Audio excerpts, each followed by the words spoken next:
அப்பா அம்மா டீச்சர்ஸ், பெரிய ஒரு வசதியெல்லாம் கிடையாது.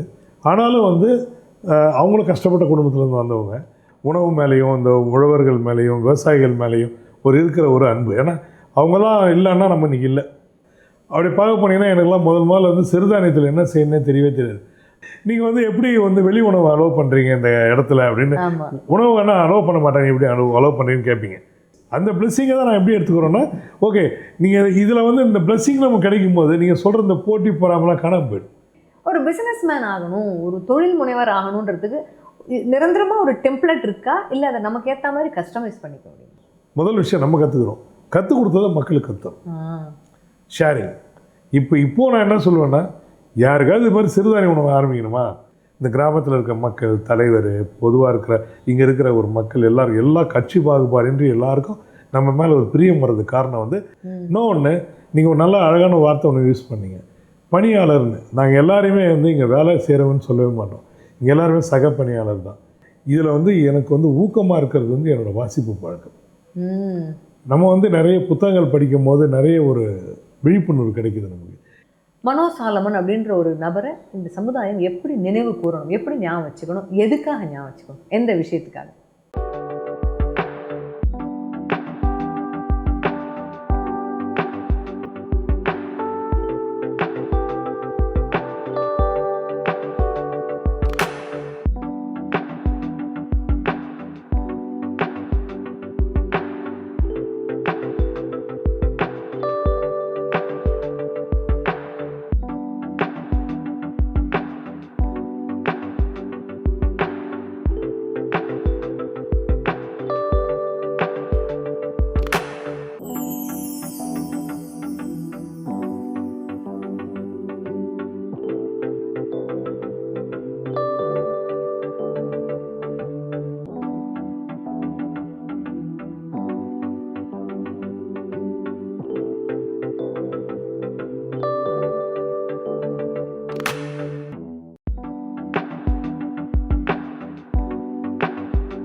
வணக்கம். சென்னை திருச்சி தேசிய நெடுஞ்சாலை வழியாக பயணம் பண்ணுறவங்க இதை கண்டிப்பாக மிஸ் பண்ணவே முடியாது. அந்த வழியாக போகிறவங்க ஒரு தடவை இதை பார்த்தாங்கன்னா இறங்கி சாப்பிடாமல் போகவே முடியாது. டூரிஸ்ட் ஸ்பாட் மாதிரி அப்படி ஒரு அட்ராக்ஷன். அந்த ட்ராவலர் ஃப்ரெண்ட்லி உணவகம் அப்படின்னு ஒன்று சொன்னோம்னா நிச்சயமாக அது இந்த உணவகம் தான். உங்கள் எல்லாருக்கும் நேரம் தெரிஞ்சிருக்கும், 99 கிலோமீட்டர் காஃபி. இந்த பேரை சொல்லும் பொழுது நானும் பார்த்துருக்கேன் அப்படிங்கிற ஞாபகமும் வரும். அங்கே சாப்பிட்ருந்தீங்கன்னா ஒரு முறையும் அதை நினைக்கும் போது அங்கே சாப்பிட்ட சுவையும் ஞாபகமும் வரும். வாவ் மனிதர்கள் வரிசையில் இன்னைக்கு நாம் சந்திக்க போகிற வாவ் மனிதர் 99 கிலோமீட்டர் காஃபி உரிமையாளர் மனோ சாலமன் அவர்கள். வணக்கம் சார். வணக்கம். உங்களை சந்தித்ததில் ரொம்ப சந்தோஷம். எனக்கும் மிக்க மகிழ்ச்சி. சந்தோஷம் சார். தொன்மை மறவேல் அப்படின்னு சொல்கிற மாதிரி பழமையை மறக்காமல், பழமைக்கும் புதுமைக்கும் ஒரு பாலமாக இருக்கிற மாதிரி ஒரு பாரம்பரிய உணவகம் நடத்துறதுங்கிறது மிகப்பெரிய ஒரு விஷயம். சரி, எப்படி வந்தது அந்த ஐடியா? உங்கள் வீட்டில் எல்லாருமே ஹோட்டல் வச்சுருந்தவங்களா? உங்கள் சொந்த ஊர் எது?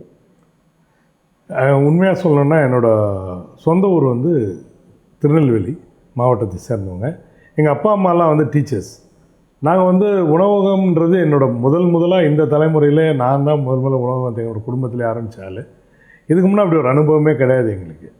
ஆனாலும் எனக்கு வந்து எப்போவுமே வந்து உணவு மேலே ஒரு ஈர்ப்பு உண்டு. நல்ல உணவு கிடைக்கணும், நல்ல உணவு சாப்பிட்ணும் அப்படிங்கிறதுல அதனோட ஒரு வெளிப்பாடு தான் அந்த 99 கிலோமீட்டர் காஃபி. ஏன்னா நான் நிறைய ட்ராவல் பண்ணியிருக்கிறேன். எப்படின்னா ஏர்ஃபோர்ஸில் நான் வந்து +2 முடிச்சுட்டு செங்கல்பட்டில் சென்ட் ஜோசப் ஸ்கூலில் முடித்த அப்புறம் ஏர்ஃபோர்ஸ் இந்திய விமானப்படையில் ஜாயின் பண்ணேன். அதில் வந்து ஃபஸ்ட் போஸ்டிங் வாஸ் ஆக்ராவில் இருந்தோம். அப்புறம் வந்து லே லடாக்கில் இருந்தேன், -42 டிகிரிஸில் நூப்ரா வேலி, அந்த மாதிரி இடத்துலாம் இருந்தோம். அப்படிலாம் இருக்கும்போது நமக்கு வந்து எங்கே போனாலும் உணவுன்றது ஒரு மிகப்பெரிய ஒரு விஷயம். இங்கே ஒரு தமிழ்நாட்டு உணவு சாப்பிட்ருந்த ஆளுக்கு வந்து ஆக்ராவில் போய் ஒரு வடநாட்டு உணவு, அதுக்கப்புறம் பார்த்திங்கன்னா இந்திய அளவில் இருக்கிற உணவு வகைகள் இதெல்லாம் சாப்பிடும்போது அதில் வந்து உணவோட தேவையும் உணவோட மரியாதையும் ரொம்ப அதிகம் எனக்கு எப்போவுமே. ஏன்னா நல்ல உணவுன்றது ஒரு முக்கியமானது அப்படிங்கிறதால. இன்னொன்று அதாவது நம்மளோட நம்மளை பொறுத்த வரைக்கும் நல்ல உணவுன்னா என்னென்னா எது நம்மளோட ஆரோக்கியத்தை மேம்படுத்துமோ வாழ்நாளை நீட்டிக்குமோ அதுவே நல்ல உணவு. அந்த உணவு வந்து கிடைக்கணுன்றதுல வந்து இப்போ குறுகிய இப்போ கொஞ்ச காலத்துக்கு முன்னால் பார்த்தீங்கன்னா எல்லாருமே உணவை வந்து பிரதானப்படுத்தி தான் உணவு தான் வந்து செல்வம், உணவு தான் வந்து ஆரோக்கியத்திற்கான ஒரு மிகப்பெரிய ஒரு அடிப்படைன்னு தான் எல்லாம் நம்ம பார்க்குறோம். ஸோ அதுவும் ஒரு காரணம். அதுக்கு முன்னால் எனக்கு வந்து ஏற்பட்ட நண்பர்கள், என்னோட இருந்தவங்க எல்லாம் இயற்கை உணவு மேலே ஒரு ஆர்வம் மிக்கவர்கள், இந்த மாதிரிலாம் காரணத்தால் தான் என்னால் இந்த உணவகத்தை வந்து ஒரு பாரம்பரிய உணவகமாக நடத்த முடியுது. அது அந்த ஐடியா அங்கேருந்து வந்தது இல்லை. இப்போது மாதச்சம்பள வேலையில் இருந்த ஒருத்தர் திடீர்னு வந்து ஒரு தொழில் அதிபராக மாறுறது, அதுவும் ஒரு உணவகம் வைக்கிறது. சரி, அதெல்லாம் தாண்டி சிறுதானிய உணவகம். ஏன்னா இப்போ நாங்கள்லாம் சாப்பிட்ற காலத்தில் சின்ன வயசில் பார்த்தீங்கன்னா ஒரு கோதுமை தோசை கொஞ்ச நாள் முன்னாடி பல வருஷத்துக்கு முன்னாடி ஹோட்டலில் இன்ட்ரடியூஸ் பண்ணும்போது வீட்டில் பண்ணுற மாதிரி கோதுமை தோசையெல்லாம் கூட இப்போ ஹோட்டலில் கிடைக்குது போல இருக்கு. ஏன்னா அப்போ வயசானவங்க, சர்க்கரை நோய் இருக்கிறவங்களுக்கு தான் அது வீட்டில் தான் செய்வாங்கன்னு பேர், ஹோட்டலில் வராது. அரிசி அடிப்படையாக வச்ச உணவு தான் நிறைய. அப்படி பழகின ஒரு நாக்குக்கு வந்து சிறுதானியம்னாலே எப்போவாது பாட்டி வீட்டுக்கு போகும்போது கிடைக்கிறது தான், இல்லை கிராமத்துக்கு போனால் கிடைக்கும், திருவிழாவுக்கு போனால் கிடைக்குங்கிற மாதிரி அதை அடிப்படையாக வச்சு தான் ஒரு உணவகம் திறக்கணும் அப்படிங்கிற எண்ணம் வந்து எங்கே விதைச்சது, யார் விதைச்சது? இது நல்ல கேள்வி. என்னென்னா நம்ம வந்து நான் இந்திய விமானப்படையிலேருந்து வந்தப்புறம் வேறு வேறு வியாபாரங்கள் பார்த்துட்டு இருந்தேன். அதாவது டிஸ்ட்ரிபியூஷனில் இருந்தேன். ஒரு பால் விநியோகம், அப்புறம் வந்து அதனோட விநியோகஸ்தராக இருந்திருக்கிறேன், அப்புறம் வோடஃபோன், அப்புறம் பிஸ்லரி, பெய்லி, இது மாதிரி நிறைய வியாபாரங்கள் பண்ணியிருக்கிறேன். ஆனால் எதுலேயும் வந்து நமக்கு ஒரு திருப்தி வரல. அப்போ தான் வந்து ஒரு உணவகம் போல் ஒன்று செயல்படணும், இப்போ ஆரம்பிக்கணும்னு ஆசைப்பட்டோம். முதல்ல ஒரு காஃபி ஷாப் ஒன்று ஆரம்பிக்கலாம் அப்படின்னு சொல்லி. நீங்கள் அந்த காலத்தில் பார்த்தீங்கன்னா ஒரு 10-12 வருஷம் முன்னே 14 வருஷம் முன்னே பார்த்தீங்கன்னா வெஹிக்குலர் டிராஃபிக்கே ரொம்ப குறைவாக இருக்கும்.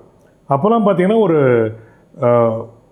டீ கடை இருக்கும், இல்லை அதை விட பெரிய ஹோட்டல் தான் இருக்கும். இந்த இடைப்பட்ட நிலையில் வந்து ஒரு உணவகமே இருக்காது. இப்போ ஒரு காரில் வராங்கன்னா என்ன செய்வாங்கன்னா, அப்போ அஃபோர்டபிலிட்டி ரொம்ப குறைவு. வந்தாங்கன்னா ஒரு இடத்துல போய் நிப்பாட்டுவாங்க.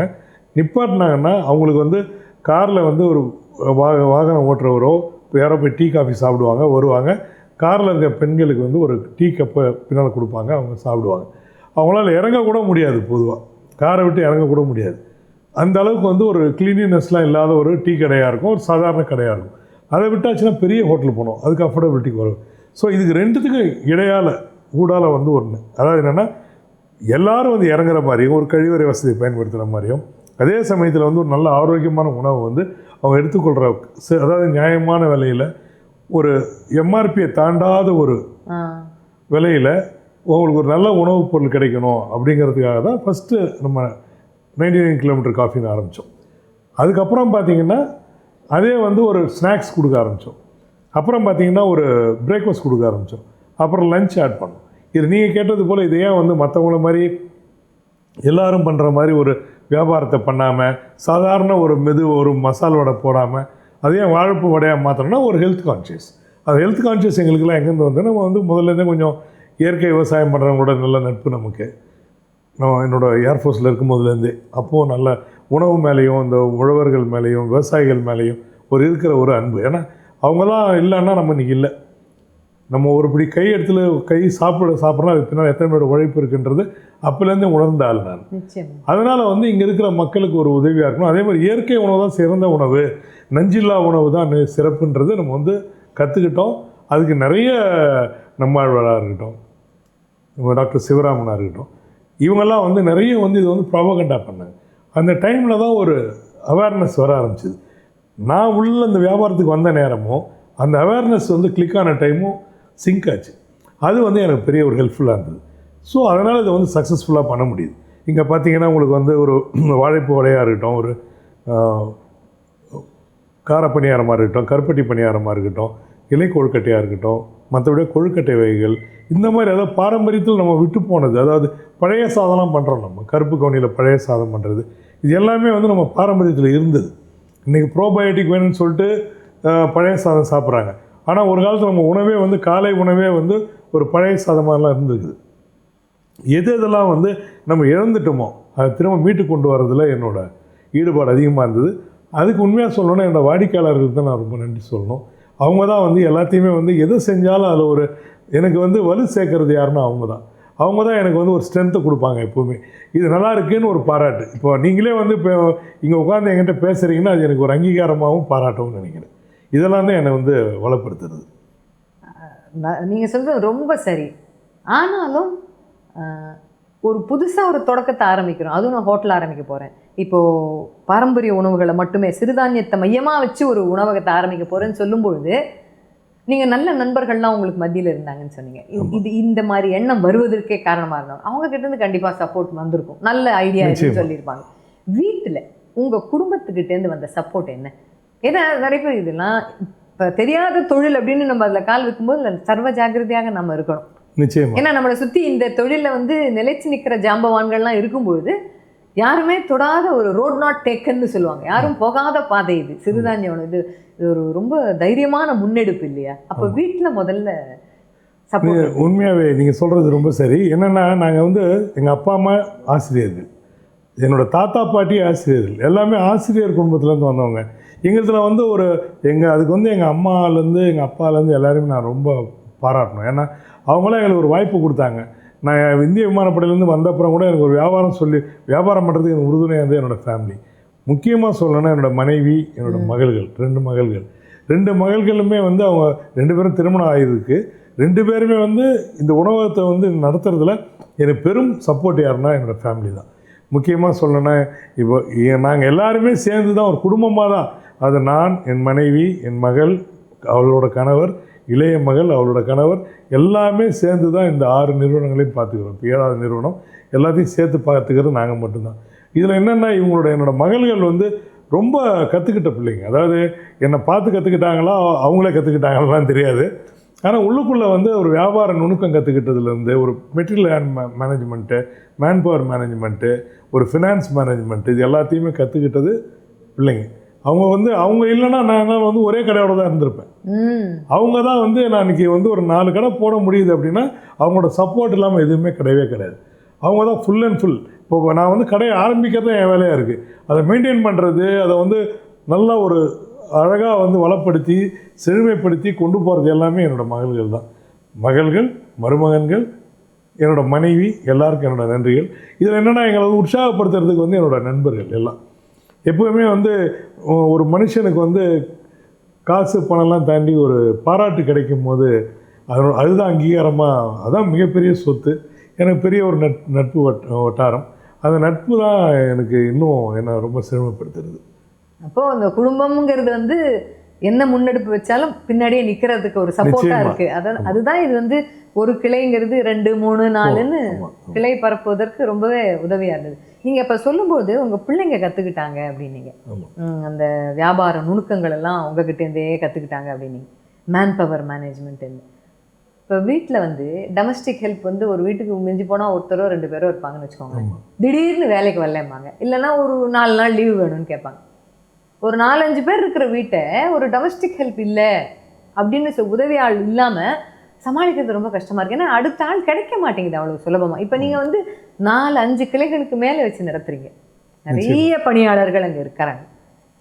இல்லை ஒருத்தர் லீவு போடுவாங்க, சில பேர் உடம்புக்கு முடியலவாங்க, இல்லை குடும்பத்தில் நல்லது கெட்டதுன்னு சொல்லி லீவு போடுவாங்க. அப்படிலாம் இருக்கும்போது அந்த மேன் பவர் மேனேஜ்மெண்ட்டுங்கிறது ஒரு மிகப்பெரிய சவால் இல்லையா? அது எப்படி கையாளுறீங்க?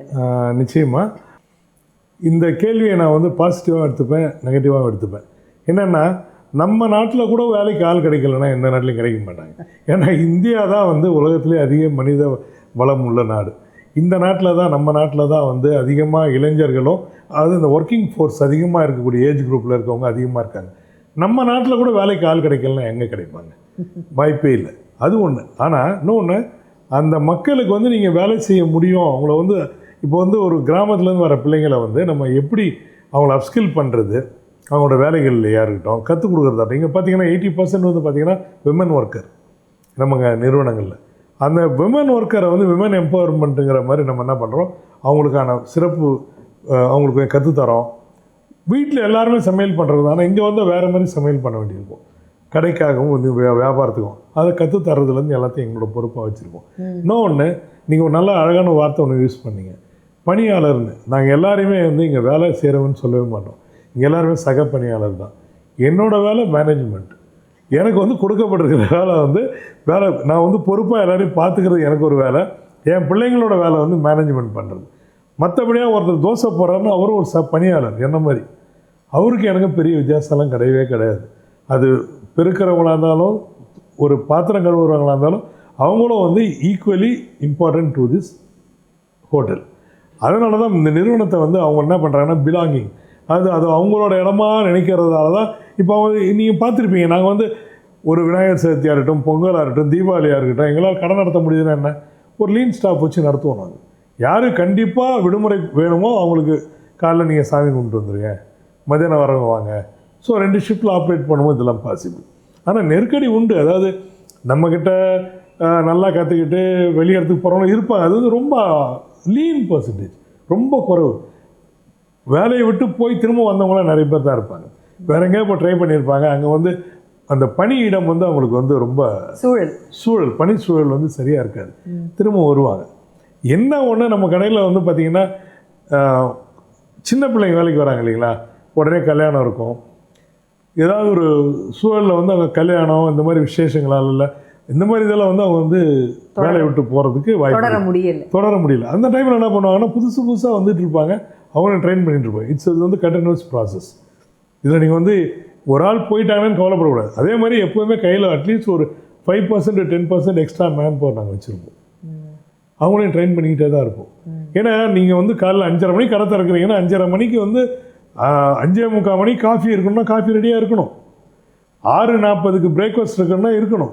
இந்த ஹைவேலே வந்து அந்த டைமுக்கு பிரேக்ஃபாஸ்ட் கொடுக்குறாரு நாங்கள் மட்டும்தான், வேறு யாருமே கிடையாது. இதெல்லாம் தான் ஒரு சின்ன சேலஞ்சு. அதுக்கேற்ற மாதிரி நாங்களும் எக்யூப் ஆகிக்கிறோம். எங்களை நாங்கள் நல்லா வச்சுக்கிட்டா தான் வாடிக்கையாளர்களை திருப்தியாக வச்சுக்க முடியும். அதுக்கு வந்து எங்களோட பணியாளர்கள் வந்து சக பணியாளர்கள் வந்து ரொம்ப ஈடுபாடு உள்ளவர்கள், தன்னோட கடை மாதிரி பார்த்துப்பாங்க. இதுதான் நான் அவங்களுக்கு கொடுக்குற கிரெடிட். நான் போய் தோசைலாம் போடுறதில்லை. அவன் அந்த என்னோடய தோசை போடுற மாஸ்டர் போடுற தோசையில் எனக்கு ஒரு 2 ரூபா கிடைக்கும், என் பாக்கெட்டுக்கு வருது. ஸோ நான் அவனை மதிக்கிறேன், அவன் என்ன மதிக்கிறான், அவ்வளோதான். அவன் சொல்கிறது உரிமை. மியூச்சுவல் ரெஸ்பெக்ட் நீங்க சொல்றீங்க. அப்ப இந்த 99 கிலோமீட்டர் காஃபினுடைய முதல் பணியாளர் நீங்கன்னு சொல்லலாம். நிச்சயமா அதான் போட்டுருவேன். எப்பவுமே ஃபர்ஸ்ட் எம்ப்ளாயி தான் என்னோட போர்டே இருக்கும். அப்போ மேன் பவரை இப்படி மேனேஜ் பண்றது, அவங்களே இது என்னுடைய கடை அப்படின்ற ஒரு உணர்வை எடுத்துக்கிற அளவுக்கான பணிச்சூழலை நீங்க ஏற்படுத்தி தரீங்க. நிச்சயமா. இப்ப வந்து ஒரு 3வது மனுஷனா, ஒரு 3rd பர்சனா இந்த ஹைவேயை கடந்து போகும்பொழுது என்ன தோணுன்னா, அப்பா பிஸ்னஸ்னால் இப்படி இருக்கணும், எவ்வளோ கார் பாரு, எப்போவே பேக்கடாக இருக்கேன் அப்படின்னு ஒரு 3வது மனுஷனுக்கு தோணும். என்ன ஒரு பிஸ்னஸ் பாரு. சில பேருக்கு என்ன தோணுன்னா, இவங்களுக்குன்னு எப்படி தான் இப்படிலாம் ஒரு ஐடியா வருதோ அப்படின்னு சில பேருக்கு தோணும். ஆனால் அதை வச்சு நடத்துகிற ஒரு நபராக அந்த காட்சிக்கு அப்படியே எக்ஸாக்ட் இந்த பக்கம் நிற்கிறாருல நீங்கள் நிற்கிறீங்க. என்னைக்காவது ஏன் இது இவ்வளோ பெருசாக ஆரம்பிச்சிட்டோன்னு இருக்குது, இது நினச்ச வேகத்துக்கு கொண்டு போக முடியுமா அப்படின்ற எண்ணமோ, இல்லை இந்த சேலஞ்ச் வந்து கொஞ்சம் குருவி தலையில் பணங்கா மாதிரி கொஞ்சம் பெருசாக எடுத்துட்டணும் அப்படிங்கிற மாதிரி என்னைக்காவது தோணினதுங்க? இந்த நிமிஷம் வரையும் அப்படி தோணுதே இல்லை. ஏன்னா நான் வந்து எல்லாத்தையுமே வந்து சுலபமாக எடுத்துக்கிறாள். ஒரு சில நடக்கும், ஒரு சில சின்ன சறுக்கல்கள்லாம் இருக்கும், அதெல்லாம் வரும். அதெல்லாம் கூட வந்து இதெல்லாம் கூட நன்மைக்கு, இதில் நம்ம என்ன கற்றுக்குறோம் அப்படின்னு தான் பார்ப்பேன். இது வந்து சும்மா ஒரு இன்டர்வியூக்காக சொல்கிறதெல்லாம் கிடையவே கிடையாது. உண்மையாக அப்படி தான். எந்த சூழலையும் வந்து எனக்கானதா, எனக்கு இதனால் என்ன பயன் அப்படின்னு தான் பார்ப்பேனே தவிர வேறு எதுவும் பார்க்க மாட்டேன். இதில் வந்து முக்கியமாக நான் வந்து என்ன சொல்லணுன்னா, இதில் வந்து எனக்கு வந்து ஊக்கமாக இருக்கிறது வந்து என்னோடய வாசிப்பு பழக்கம். நம்ம வந்து நிறைய புத்தகங்கள் படிக்கும் போது நிறைய ஒரு விழிப்புணர்வு கிடைக்குது நமக்கு. எதை எப்படி கையாளலாம் அப்படின்னு நமக்கு ஒரு ஐடியா வந்து ஒரு சிலது மனுஷங்கிட்டேருந்து கற்றுக்குறோம், ஒரு சிலது சூழல்லேருந்து கற்றுக்குறோம், ஒரு சிலது வந்து நிறைய விஷயங்கள் புத்தகங்கள்லேருந்து கற்றுக்குறோம். இந்த வாசிப்பு பழக்கம் வந்து என்ன பண்ணால் சுய முன்னேற்ற நூல்கள், அப்புறம் லீடர்ஷிப் பற்றி படிக்கிறது, ஒரு நல்ல நல்ல விஷயங்களை தெரிஞ்சுக்கிறது, இதெல்லாம் வந்து மனசு ரொம்ப லேஸ் ஆகிடும். இதெல்லாம் உனக்கு மட்டும்தான் இல்லை, நிறைய பேருக்கு இருக்கிற விஷயந்தான், நீயே இதை பெருசாக எடுத்துக்கிற அப்படிங்கிற ஒரு மனப்பான்மை நமக்குள்ள கொடுத்துரும். இல்லை இவ்வளோ கிளைகளை வச்சு மேனேஜ் பண்ணிக்கிட்டு இருக்கும்போது நீங்கள் வாசிப்புன்னு சொன்னதுனால கேட்குறேன். பெரிய பெரிய புத்தகங்கள், சமுதாயத்தில் பெரிய மாற்றங்களை ஏற்படுத்திய புத்தகங்கள்லாம் அடுக்கி வச்சுருக்கிறதுனால கேட்குறேன். அப்படியே இந்த ஏர்ஃபோர்ஸ்லேருந்து நேர சிறுதானியத்துக்குள்ளே ஒரு டைவ் அடித்தாச்சு, அதுலேயும் நிற்கலை. அந்த இலக்கிய உலகம், தமிழ் மீது ஆர்வம், வாசிக்கிறது மேலே ஆர்வம் ஆர்வம் இருக்கிறதுங்கிறது எல்லாருக்கும், எனக்கும் ஆர்வம் இருக்குது. அந்த ஆர்வத்தை நோக்கி நம்மளால் தொடர்ந்து போக முடியுமா? அதாவது இந்த மாதிரி புத்தகங்களை படிக்கிறதுக்கு நேரம் எங்கே இருக்குது உங்களுக்கு? நிச்சயமாக உண்டுங்க. We have to create time. அதாவது எல்லாருக்கும் 24 மணி நேரம் தான். அந்த 24 மணி நேரத்தை நம்ம எப்படி சேனலைஸ் பண்ணிக்கிறோம், எப்படி நம்ம அலோகேட் பண்ணிக்கிறோன்றது தான். எனக்கு வந்து என்னோடய வேலைக்காக வந்து நான் ஒரு நாளைக்கு மினிமம் 4 மணி நேரம் பணிகள், அதாவது ஸ்ட்ராட்டஜி ஒர்க் அவுட் பண்ணுறது, என்ன பண்ணணும், இந்த டெய்லி விஷயங்கள், தினம் தினம் நடக்கிற விஷயம், இதுக்காக 4 மணி நேரம் கண்டிப்பாக ஒதுக்கிடுவேன். என்னோடய தூக்கத்துக்கு கண்டிப்பாக 8 மணி நேரம். அப்புறம் எனக்காக ஒரு 4 மணி நேரம், அது ஒரு பாட்டு கேட்குறது, பிள்ளைங்களோட பிள்ளைங்களோட விளையாடுறது, போகிறது, இந்த மாதிரி. இது வந்து அது ஒரு இது போக இருக்கிற நேரங்களில் தான் நான் வந்து இந்த வாசிப்பு எல்லாத்தையும் வச்சுருவேன். வாசிக்கிறதா இருக்கட்டும், ஒரு நல்ல ஒரு விஷயங்களை தெரிஞ்சுக்கிறது. இதுக்கு 1 மணி நேரம் நான் வந்து வாசிப்பில் இருந்தால் கூட போதும் எனக்கு. எனக்கு வந்து என்னென்னா, நான் கொஞ்சம் ஃபாஸ்ட்டாக படிச்சுருவேன். அப்படியே படிப்பாங்கள்ல, அப்படியே அந்த ஸ்டைலில் படிக்கிறாள். நான் படிச்சுருவேன். உள்வாங்க வேண்டியதை கரெக்டாக உள்வாங்கிடுவோம். இது போக ஃபேமிலி இருக்குது, ஃபேமிலியை பார்க்கணும், பிள்ளைகளை பார்க்கணும், பிள்ளைங்களை பார்க்கணும். இவங்க எல்லாருக்கான நேரத்தையும் சரியாக ஒதுக்கிடுவேன். அதான் அந்த டைம் மேனேஜ்மெண்ட்னு ஒன்று இருக்குது இல்லைங்களா, அந்த மேனேஜ்மெண்ட். இதில் ரொம்ப ரொம்ப முக்கியமாக நான் நினைக்கிறதுனா, இந்த ஸ்ட்ராட்டஜி ஒர்க் அவுட் பண்ணும்போது மட்டும்தான் நம்ம ரொம்ப ரொம்ப ரொம்ப கேர்ஃபுல்லாக இருக்கணும். அதை ஒர்க் அவுட் பண்ணி, அதான் பேஸ். அந்த ஸ்ட்ராட்டஜியை கரெக்டாக ஒர்க் அவுட் பண்ணிவிட்டு, இதை பண்ணணும், இது இந்த நாளில் பண்ணணும், இது இன்னைய தினத்தில் பண்ணால் நல்லாயிருக்கும், இது வெள்ளிக்கிழமை வருது, சனி ஞாயிறு ஹாலிடேஸ், அதுக்காக இவ்வளோ ப்ரொக்யூர்மெண்ட் இருக்கணும், இவ்வளோ பொருள் வாங்கணும், இந்த மாதிரி மேனேஜ்மெண்ட் எல்லாத்தையும் முதல்ல 1 மாதத்துக்கானதை நான் முதல்ல போட்டு வச்சுருவோம். இந்த மாதத்தில் எத்தனை நாள் வந்து ஹாலிடேஸ் வருது, ஏன்னா பயண வழி உணவகம் நிறைய பேர் ட்ராவல் பண்ணுறது எந்தெந்த நாள், அமாவாசையா, பௌர்ணமியா, கிருத்திகையா, அதாவது பொங்கல் வருதா, எல்லாத்துக்கும் முதல்ல ஒரு பிளான் பண்ணுறது. It's nothing but planning. Once you fail to plan, fail, அவ்வளோதான். அது நம்ம திட்டமிட போகிறதுல, ஆனால் அதுவே திட்டமிட்டுடும். ஸோ அதனால தான் நம்ம என்ன பண்ணுறோன்னா, முதல்ல ஒரு சின்ன சின்ன பிளானிங். இதை தான் வந்து நான் எல்லாருக்கும், எங்களோட சூப்பர்வைசர்ஸ்லேருந்து, மேனேஜர்ஸ்லேருந்து முதல்ல நான் கேட்குற கேள்வி, காலைல வந்தோன்னே முதல்ல நாளைக்கு என்ன ப்ரோக்ராம் பண்ணியிருக்கீங்கன்னு முதல்ல கேட்பேன். அன்றைய தினத்துக்கு முன்னாலே வந்து அவங்க ரெடி ஆகணும். இது சின்ன சின்ன பிளானிங் தான். இது ஒன்றும் பழகிடுவாங்க. இந்த பழக்கம் வந்து நீங்கள் சொன்ன மாதிரி இந்த வாசிப்பு பழக்கம்லாம் வந்து இல்லைன்னு வச்சுக்கோங்களேன், நம்ம வந்து ஒரு அடுத்த லெவலுக்கு வர முடியாது. அதாவது சொல்லுவாங்க இல்லைங்களா, நீங்கள் எப்போ வந்து ஒரு மாணவனுக்கு ஆசிரியர் தேவைப்படுறாரோ அப்போ ஆசிரியர் தானாகவே வருவார். அந்த இன்ட்ரெஸ்ட் இருக்கும்போது he will appear, the master will appear. அதுதான் வந்து நமக்கு ஒருத்தருக்கு ஒரு மாதிரி. என்ன, ஒரு சிலருக்கு நேராக வருவாங்க, ஒரு சிலர் புத்தகமாக வருவாங்க. இப்போ பார்த்தீங்கன்னா நம்மளோட கடையிலேயே வந்து பார்த்தீங்கன்னா புக்குன்னு ஒரு கடை ஒன்று ஆரம்பிச்சு, புக்குன்னு ஒன்று ஆரம்பிச்சிருக்கு. வந்து டிஸ்கவரி புக் பேலஸும் நம்மளும் சேர்ந்து பண்ணுறோம். அதில் என்னென்னா, உங்களுக்கு வந்து கிட்டத்தட்ட ஒரு 10 லட்ச ரூபாய்க்கு மேலே அந்த கண்டெய்னரில் புக்ஸ் பண்ணியிருக்கோம். நீங்கள் முதல்ல நான் கடை ஆரம்பிச்சிக்கும் போதே, 14 வருஷம் கடை ஆரம்பிக்கும் போதே, கண்டிப்பாக என்னோடய எல்லா கடையிலையும் ஒரு புத்தக ஷெல்ஃப் ஒன்று இருக்கும். அந்த புத்தகம் விற்காமல் நான் கடை நடத்துனதே கிடையாது. காஃபிக்கும் புத்தகத்துக்கும் என்ன இருக்குன்னுலாம் தெரியாது எனக்கு. ஆனால் கண்டிப்பாக காஃபி கடை நடத்துகிற எல்லா கடையிலையும் என்னோடய கடையில் புத்தகம் கண்டிப்பாக இருக்கும். பொதுவாக வந்து பார்த்திங்கன்னா சுய முன்னேற்ற நூல்கள், அறிவு சார்ந்த நூல்கள், ஒரு பெரிய பெரிய தலைவர்களோட வாழ்க்கை வரலாறு, இந்த மாதிரி எது வந்து பிரயோஜனமாக இருக்கும். நாவல் அதிகமாக விற்கவே மாட்டேன். நாவல்லாம் வந்து அது டைம் பாஸ்க்காக பண்ணுறது. அதுவும் வந்து ஒரு கற்பனை வளத்தை தூண்டுறதா இருந்தாலும், புத்தகம் அப்படின்னா வந்து அது நம்ம வந்து செழுமைப்படுத்தணும்.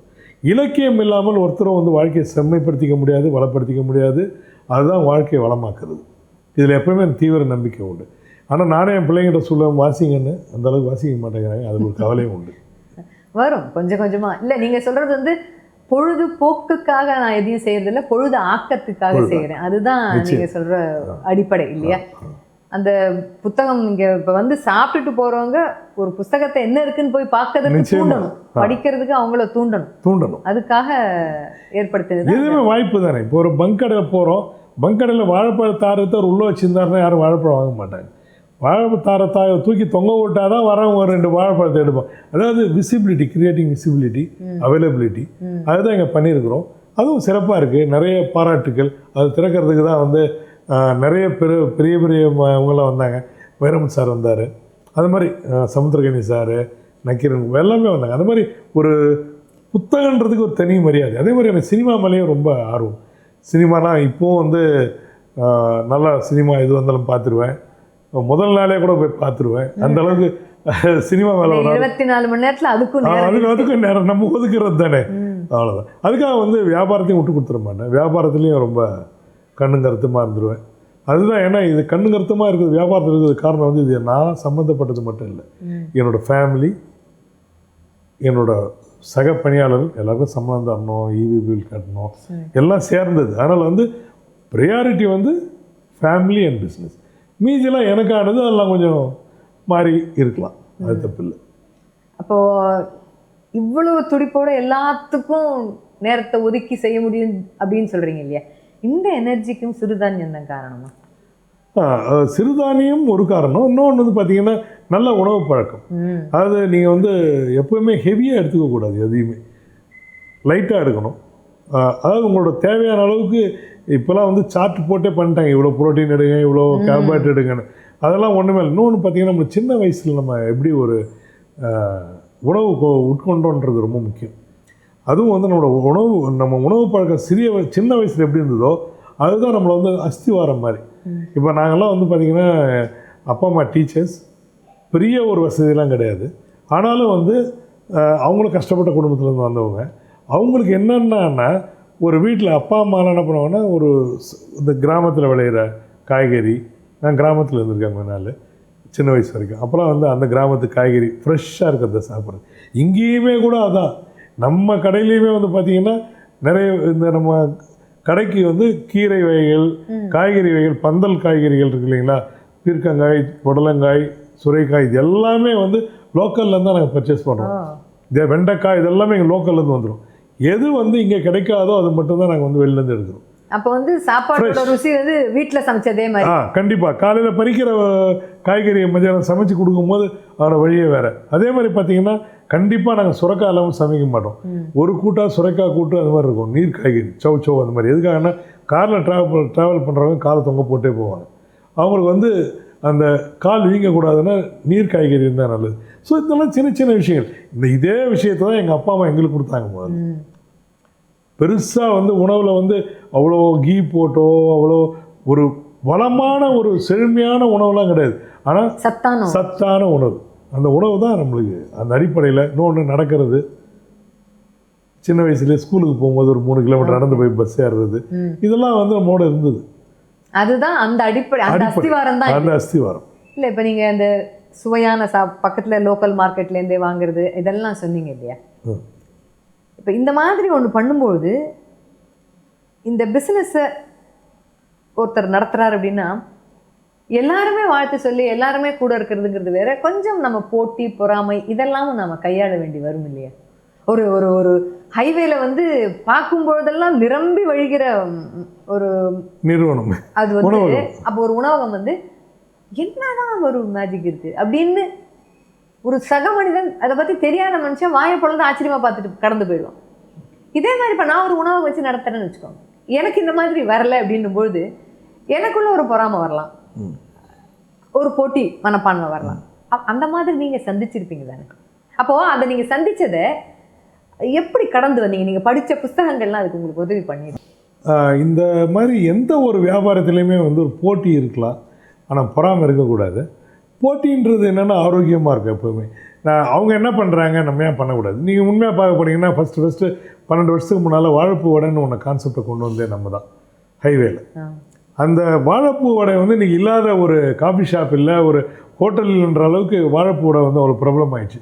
இதில் எனக்கு மகிழ்ச்சி.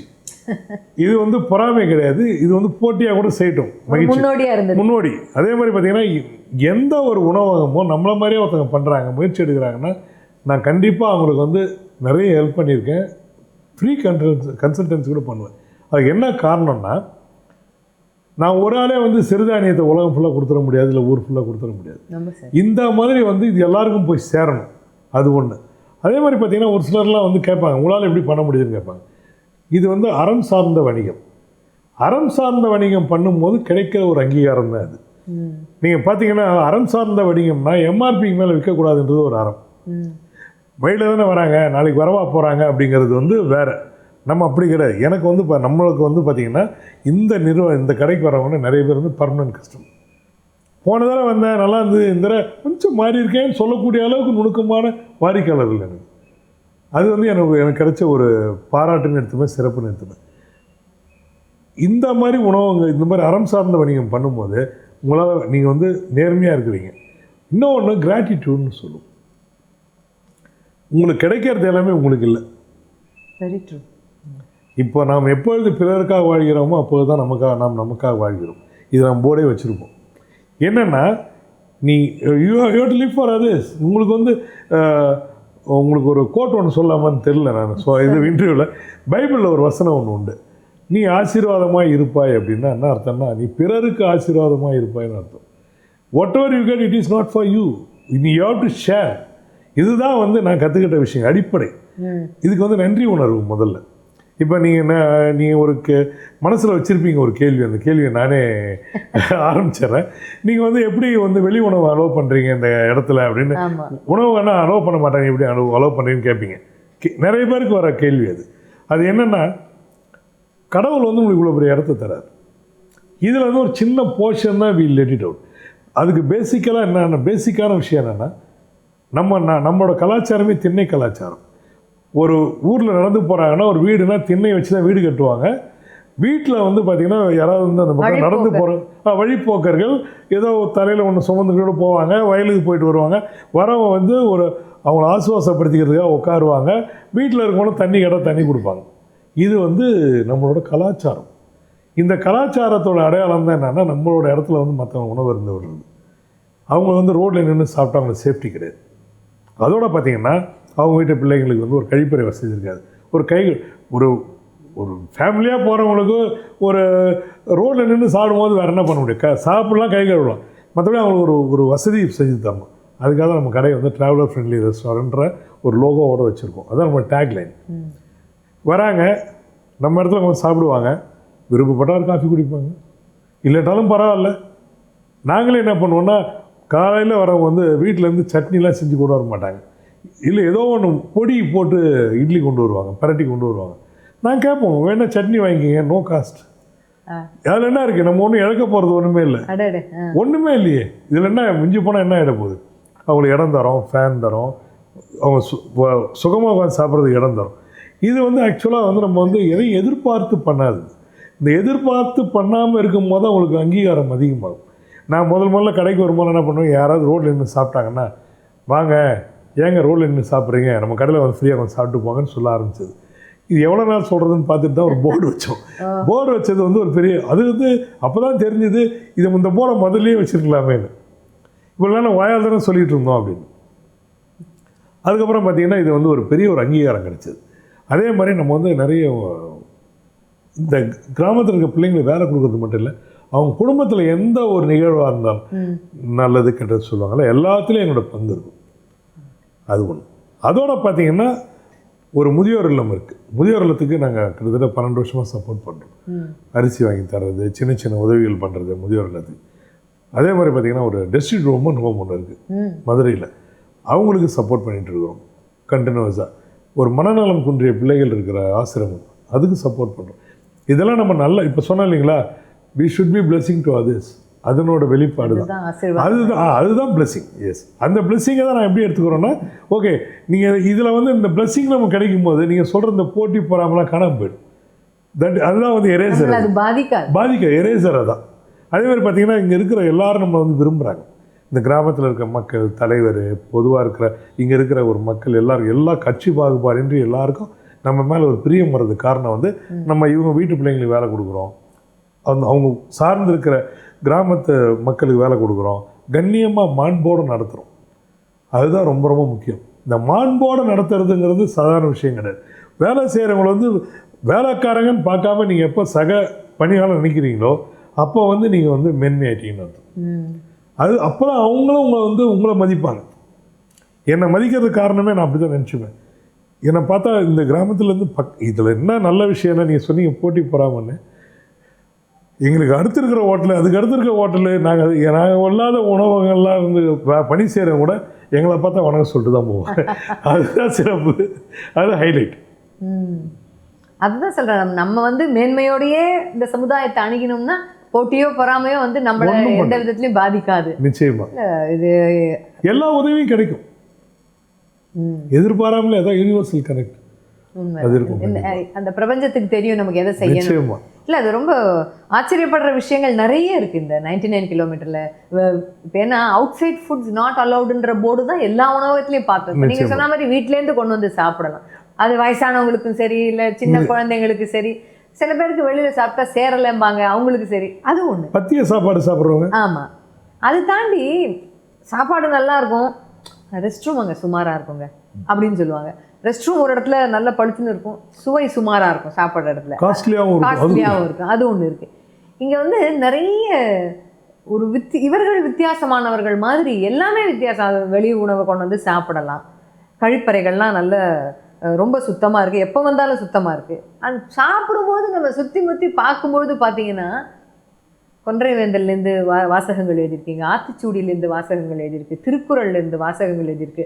என்ன சாப்பிட்றோமோ அந்த சிறுதானியத்துடைய ஒரு மருத்துவ குணநலன்களையும் பத்தியாக போடும்போது நமக்கு ஆசையாக இருக்குது. ஐயோ இந்த வாட்டி இதை சாப்பிட்டு அடுத்த வாட்டி அதை வாங்கி சாப்பிடணும், அந்த நல்ல. இது ஒரு பிஸ்னஸ் யுக்தியாக பார்க்குறத காட்டிலும் ஒரு சமுதாய அக்கறை தான் கொஞ்சம் மேலோங்கி இருக்கு. அது நிறையவே தெரியுது.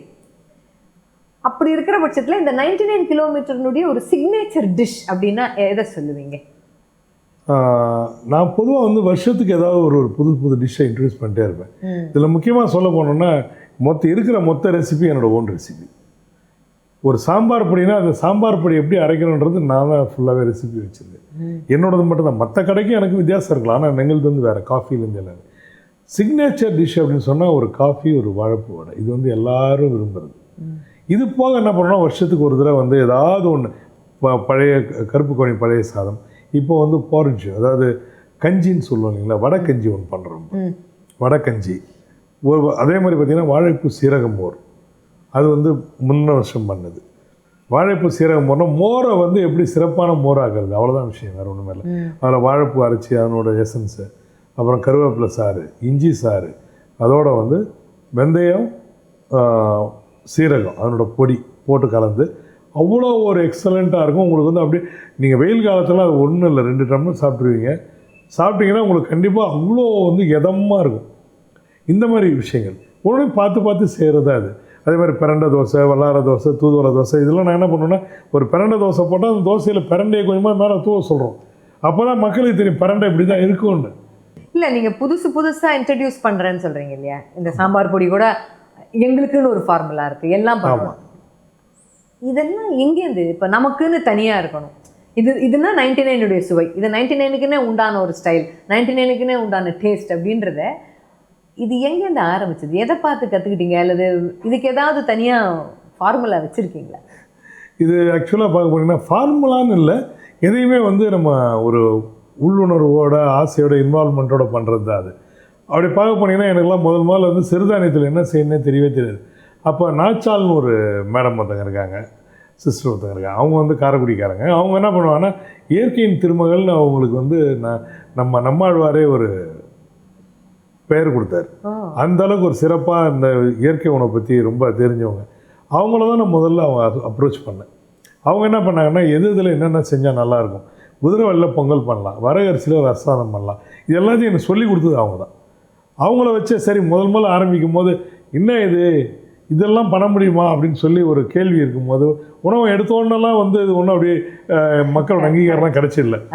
ஓகே, இது வந்து இது வந்து வரகரிசி சாதம் அப்படின்னா அந்த இதுக்காக என்ன பண்ணுவோம், அப்போல்லாம் வந்து எவ்ரி சண்டே வந்து இங்கேயே அவங்கள வர வச்சு ஒரு கிளாஸ் இதுவே எடுப்போம், ஒரு பட்டறைன்னு சொல்லுவோம்ல, அந்த மாதிரி பயிற்சி பட்டறையே இங்கே வச்சு நடத்தணும்.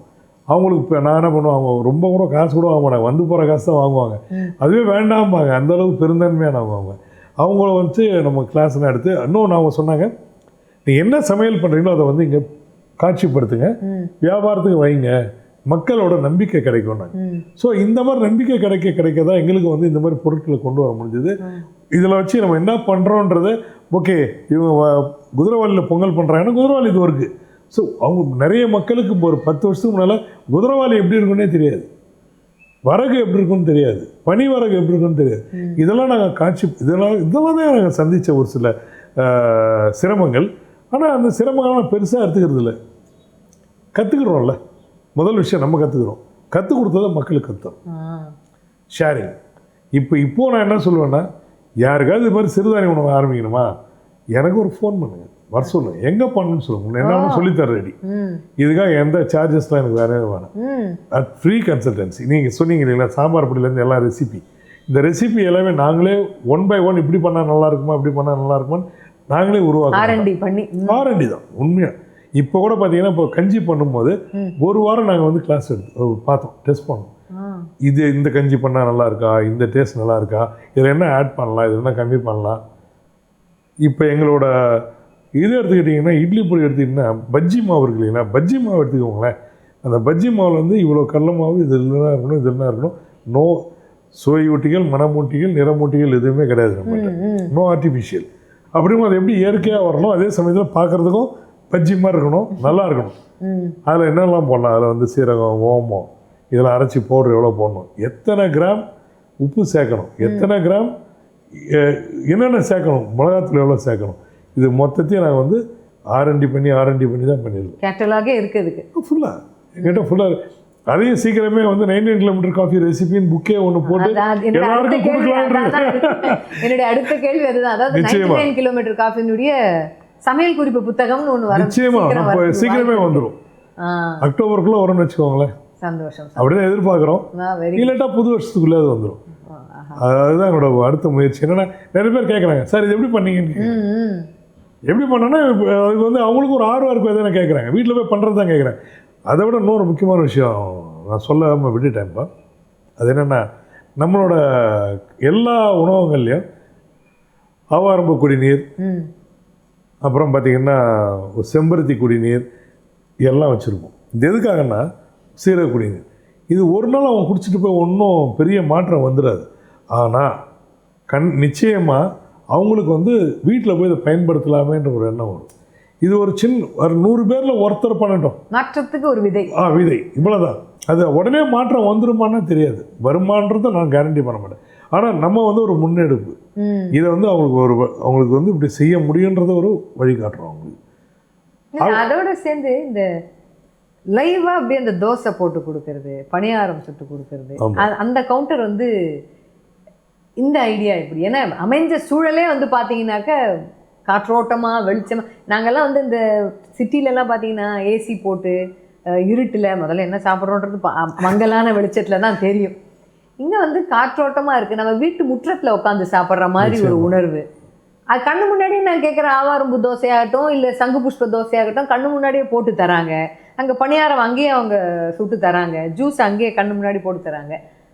அந்த கண்ணு முன்னாடியே லைவ் கிச்சன், இந்த ஓப்பன் கிச்சன் வைக்கிறதுன்றது வாசகர்கள், ஐ மீன் சாப்பிட்றவங்க கஸ்டமர்ஸ்க்கு வந்து எந்த அளவுக்கு சந்தோஷமாக இருக்குமோ அதை வச்சு நடத்துகிறவங்களுக்கு அந்த அளவுக்கு சேலஞ்ச் தானே. நிச்சயமாக. இது என்ன தெரியுங்களா, நான் வந்து ஒரு வியாபாரத்துக்கு வரும் எல்லாருக்குமே ஒரு இன்ஸ்பிரேஷன் யாராவது இருப்பாங்க. அதாவது இவங்கள மாதிரி பண்ணால் நல்லா, ஒரு சில விஷயங்கள் நம்ம எடுத்துப்போம், எங்கே போனாலும் எடுத்துப்போம். இப்போ நம்மளோட உணவகம் பார்த்திங்கன்னா, நீங்கள் சொல்கிற மாதிரி வெளிச்சமாக இருக்கும், காற்றோட்டமாக இருக்கும். எல்லாமே வந்து ஏசியே இருக்காது, எல்லாம் ஐஸ் சீலிங்காக இருக்கும். என்னை பொறுத்த வரைக்கும் வந்து ஒளி ரொம்ப முக்கியம், வெளிச்சமும் இருக்கணும், காற்றோட்டமும் இருக்கணும். இது ரொம்ப இம்பார்ட்டண்ட். இயற்கையோடு இருக்கிறதுக்காக தான் ஒரு அடையாளம். அதுமாதிரி நல்ல ஒரு குடிநீர் வேணுன்றது. ஸோ இதெல்லாம் வந்து இது உள்ளே வந்துருச்சு. நான் கற்றுக்கிட்ட விஷயம் என்னென்னா, 2 பேர்கிட்ட வந்து கொஞ்சம் இன்ஸ்பயர் ஆகிட்டேன். என்னென்னா, ஒன்று வந்து சரவணபவன் அண்ணாச்சி. அவர் வந்து என்ன பண்ணுவார்னா, அவங்க பணியாளர்களை ரொம்ப நல்லா வச்சுருப்பார், இணக்கமாக வச்சுருப்பார், இன்னும் நல்ல உணவு கொடுப்பார், ஹைஜீனிக்காக இருக்கும் அவங்க ஃபுட்டு. காஸ்ட்லியாக இருந்தாலும் இதையும் நான் மென்ஷன் பண்ணணும். அதை வந்து மக்கள் மைண்ட் பண்ணுறதில்ல, தே பே ஃபார் அந்த குவாலிட்டிக்கான விலை அது. இன்னொன்று வந்து ஆர்ட்ஷிப்ஸில் நான் கற்றுக்கிட்டது வந்து லைவ் கவுண்டர்ஸ். நான் 14 வருஷத்துக்கு நான் வரும்போது அவங்களாம் வந்து ஒரு பெரிய ஒரு ஆளுமையில் இருந்தவங்க, அவங்ககிட்ட தான் கற்றுக்கிட்டேன். அந்த லைவ் கவுண்டர்ஸில் என்ன நடக்கும்னா, இப்போது எதுக்கு வந்து நான் இந்த உதாரணத்தை நிறைய இடத்துல சொல்லிட்டேன், இப்போ உங்களுக்கும் சொல்கிறேன் பாருங்களேன். இப்போ ஒரு அம்மா போடுற தோசையோ பாட்டி போடுற தோசையோ ஏன் நல்லா இருக்குன்னா, அவங்க சொல்லுவாங்க, இது ஒரு தோசை எடுத்துகிட்டு வரேன்னு சொல்லுவாங்க. நீங்கள் வெயிட் பண்ணுவீங்க. அப்போ வந்து அம்மா அந்த தோசை ஊற்றுவோம், சொல்லணும் சவுண்டு ஒன்று வரும். அந்த சவுண்டுலேருந்து ஆரம்பிக்கும் போதே உங்களுக்கு காதுக்கு போயிடுச்சா, கண்ணால் பார்க்குறீங்களா, அடுத்த தோசை போடுற ஒரு வாசனை வருமா, அந்த வாசனை. ஸோ கண்ணு காது மூக்கு எல்லாம் போயிட்டு அப்புறம் உங்களுக்கு அதை வைக்கும் போது ஆல்ரெடி ஒரு கனெக்டட் வித் தோசை. இங்கேயும் அதே தான். நீங்கள் டோக்கன் கொடுக்குறீங்க, அவர் வந்து தோசை போடுறாரு, உடனே கேட்குறாரு, சார் முருகலா போடுறோம் எப்படி போடுறான்னு சொல்லி என்னோட தோசை மாஸ்டர் கேட்குறாரு. So you know that dosa is made for you, it is being cook for you. அதை என்ன பண்ணுறீங்க, எடுத்து சாப்பிடும்போது ஆல்ரெடி யுவர் வெல் கனெக்டிவிட்டி வந்துருச்சு. இதே நீங்கள் உள்ளுக்குள்ளே எங்கேயோ போட்டு ஒரு தோசை வரும்போது அது யாருக்கு போட்ட தோசைலாம் தெரியாது, இவர் அதை பார்க்கவும் இல்லை. So there is a lot of difference. The connectivity makes the difference. உங்களுக்கு நல்லாவே தெரியும், உங்களுக்கு அம்மா போடுற தோசை ஏன் நல்லா இருக்குதுன்னா ஒன்று தான், அதே தான், கரெக்டு தான். சரிங்களா? உங்களுக்காக அப்படின்னும் போது இது உனக்காக ஒரு தோசை போடுறேன்னுவாங்க, கரெக்டு தான் இல்லைங்களா? ஸோ இதுதான் இதெல்லாம் கற்றுக்கிட்டு ரொம்ப இந்த தோசை ஊற்றும் போது அந்த சத்தம், பசி கொண்ட நேரம் தாளிக்கும் ஓசை சந்தோஷ சங்கீதம் மாதிரி தான். அந்த தோசை எனக்காக தான் தயாராக, அது நல்ல கனெக்ட் தான். இப்போ இந்த 99 கிலோமீட்டர் காஃபி எந்த வயதுக்கான கஸ்டமர்ஸுக்கு டார்கெட்? இது இப்போ நீங்கள் சிறுதானியம்னு சொல்கிறீங்க, அதெல்லாம் வயசானவங்க சாப்பிட்றது, அதெல்லாம் கொஞ்சம் சர்க்கரை நோய் இருக்கிறவங்க சாப்பிட்றது அப்படின்னு பார்க்கணுமா, இல்லை இந்த சின்ன வயசு பசங்க இந்த பர்கர் பீஸான்ற மோகத்தில் இருக்கிற அந்த ஏஜ் குரூப்புக்கு டார்கெட்னா இது சாத்தியப்படுமா? அதாவது பார்த்தீங்கன்னா நீங்கள் ஒரு நீங்கள் சொல்கிற மாதிரி ஆங்கில உணவுகள், வேறு மாதிரி உணவுகள், அமெரிக்க உணவுகள்லாம் வருது இல்லைங்களா? இது எல்லாமே பார்த்தீங்கன்னா டார்கெட் ஆடியன்ஸ் வந்து அவங்களுக்கு வந்து யங்ஸ்டர்ஸ். ஒரு பிரியாணி கடை கூட பார்த்தீங்கன்னா வந்து ஒரு 20லேருந்து 40 வயசு இருக்கவங்க தான் டார்கெட் ஆடியன்ஸ். ஆனால் நம்மளோட உணவுங்களுக்கு வந்து குழந்தையிலேருந்து பெரியவங்க வரைக்கும் எல்லாரும் ஆடியன்ஸ். அவங்களுக்கு ஏற்ற மாதிரி பொருட்கள் கண்டிப்பாக இருக்கும். சின்ன வயசு பிள்ளைங்களுக்கு ஏற்ற மாதிரி இட்லிலேருந்து எல்லாமே இருக்கும். குறிப்பாக சொல்லணும்னா ஒரு சிரட்டை இட்லி நாங்கள் ஒன்று பண்ணுறோம். அது போன வருஷத்துக்கு முந்தின வருஷம் பண்ணது. அந்த ஆரம்பித்தது சிரட்டை இட்லி தமிழ்நாட்டில் நாங்கள் மட்டும் தான் பண்ணிகிட்டு இருக்கிறோம். தேங்காய் சிரட்டை உள்ள ஒரு வாழை இலையை வச்சு அதில் கருப்பு கவுனி மாவு ஊற்றி மேலே முந்திரி அதெல்லாம் போட்டு ஒரு டெக்கரேஷன் இதெல்லாம் பண்ணி அதை அப்படியே வேக வச்சு மருத்துவ குணம் வந்து சிரட்டை குடிநீர்னு ஒன்று இருக்குது, உங்களுக்கு ஞாபகம் இருக்குமான்னு தெரியல. சிரட்டையை நீங்கள் தண்ணியில் போட்டு கொதிக்க வச்சு குடித்தாலே அதுக்கே வந்து நிறைய மருத்துவ குணம். ஸோ அந்த சிரட்டையில் தான் வந்து வாழை இலையை போட்டு ஒரு இட்லி வேக வைக்கும் போது மொத்தம் மருத்துவ குணம் சேருது. இது வந்து நிரூபிக்கப்பட்டு இருக்குது. ஸோ நீங்கள் வந்து ஒரு குழந்தைக்கு சிரட்டை இட்லியும் கவலை இல்லாமல் கொடுத்துடலாம், வயசானவங்களும் கொடுக்கலாம், அதே மாதிரி ஒரு கஞ்சி கொடுக்கலாம், ஒரு குதிரவாளி பொங்கல். இதில் என்னென்னா நாங்கள் பண்ணுறது என்னென்னா இந்த எல்லா பொருளையுமே வந்து ஒரு மருந்து மாதிரி இல்லாமல் ஒரு விருந்து மாதிரியே கொடுக்குறது, சுவையை வந்து எப்படி மேம்படுத்துறது. இப்போ நீங்கள் உங்களுக்கு வந்து ஒன்று கொடுக்குறீங்க, ஒரு சிறுதானிய உணவு, அந்த உணவு வந்து உங்களுக்கு சாப்பிட பிடிக்காம இருந்துன்னா நீங்கள் சாப்பிட மாட்டீங்க. நான் வந்து வியாபாரமும் பார்க்கணும், அதில் வந்து உள்கருத்தாக வந்து ஒரு நல்ல விஷயத்தையும் வைக்கணும். அப்படின்னும் போது ரெண்டுத்தையும் சேர்த்து பண்ணுறது தான் பேலன்சிங் ஆக்ட். அந்த பேலன்சிங்கில் தான் வந்து எங்களால் நல்லா இருக்க முடியாது நினைப்பேன். ஏன்னா நிறைய பேர் வந்து பார்த்திங்கன்னா சிறுதானிய உணவுகள்லாம் ஆரம்பிச்சுட்டு டக்குன்னு ஃபெயில் ஆகிடுவாங்க. என்னென்னா ஒன்று சிறுதானிய உணவா இப்படி இருந்தால் போதும்னு அவங்களுக்கே ஒரு எண்ணம். இன்னொன்று சிறுதானிய உணவில் வந்து இதுக்கு மேலே என்ன பண்ணணும், இன்னொன்று கம்மி விலையில் கொடுக்கணும்னு நினைப்பாங்க. வாய்ப்பே இல்லை. நீங்கள் 150 ரூபா 145 ரூபா வந்து ஒரு குதிரவாளி 1 கிலோ. நீங்கள் சாதா பொங்கல் போனால் 50 ரூபா அரிசியில் போட்டுடலாம். இதில் பொங்கல் போனால் 150 ரூபா கிலோ போடணும். ஸோ அதுக்கான விலையெல்லாம் உண்டு. இது வேறு வழி கிடையாது. ஆரோக்கியம் இல்லாமல் சாப்பிட்டுட்டு மருத்துவத்துக்கு செலவு பண்ணுறதுக்கு போல ஆரோக்கியத்துக்கு செலவு பண்ணலாம். ஏன்னா அதனோட கொள்முதல் விலைன்னு ஒன்று இருக்குது, அடக்க விலைன்னு ஒன்று வருது. ஸோ இதை வந்து நான் எப்பவுமே சொல்லுவேன், என்ன சொல்லுவேன்னா குறைவான விலை இருக்குன்றதால வந்து ஒரு பொருள் தரம் சார்ந்தது இல்லை, விலை அதிகமாக இருக்குன்றதால அதுக்கான அது வந்து தரம் ரொம்ப கூடுனதில்லை, ஆனால் அதுக்கான அடக்கம் அதான் நம்ம அறம் சார்ந்தது. நம்ம அறம் சார்ந்தால் வணிகமே பண்ணணும்.